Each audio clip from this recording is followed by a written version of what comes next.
Kimi Antonelli was fastest in Belgian Grand Prix final practice, but the screen hides the real story. The top three split by barely a tenth, and one title contender ended up in the wall.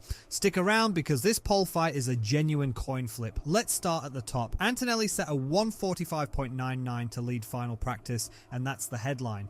But look closer and it means very little on its own. Lando Norris was just over a tenth back, and Max Verstappen a whisker behind him. 3 cars, 3 teams covered by 148 thousandths. On a lap, that's the best part of 2 minutes round Spa.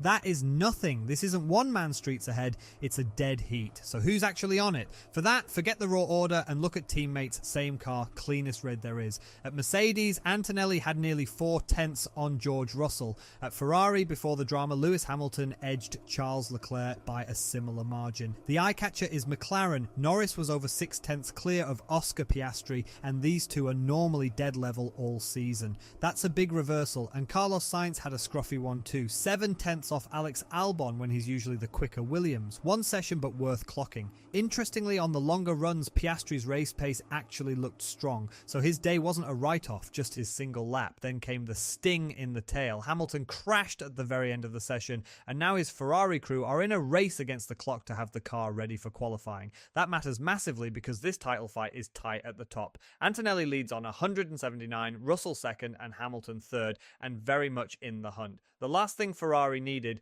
was to hand time away with repairs, and he's not the only one with a headache. Norris, plus a few others, are carrying grid penalties this weekend, so a strong lap in qualifying won't fully translate on Sunday. Now, the great equalizer, the weather, because Spa can flip a weekend in minutes. Not this time by the look of it. Qualifying set for around 22 degrees, mostly clear, only a 12% chance of rain. Race days cooler at 19 and clear. Track temps are mild, around the mid-30s, which keeps thermal degradation in check and stops anyone cooking their rear tyres. In short, a dry, straightforward run so the fast cars can't hide behind a chaotic forecast. Pace will decide this. So what's the call for pole? Be honest, it's a toss-up. Antonelli topped FP3 and he's the championship leader for a reason, so he's my narrow favourite. But Verstappen is always lethal round Spa and was right there, and Norris had the raw speed too, even if his grid penalty softens the reward. Wait the season, not just one session, and it genuinely could go 3 ways. My pick is Antonelli by a nose, but I wouldn't bet the house.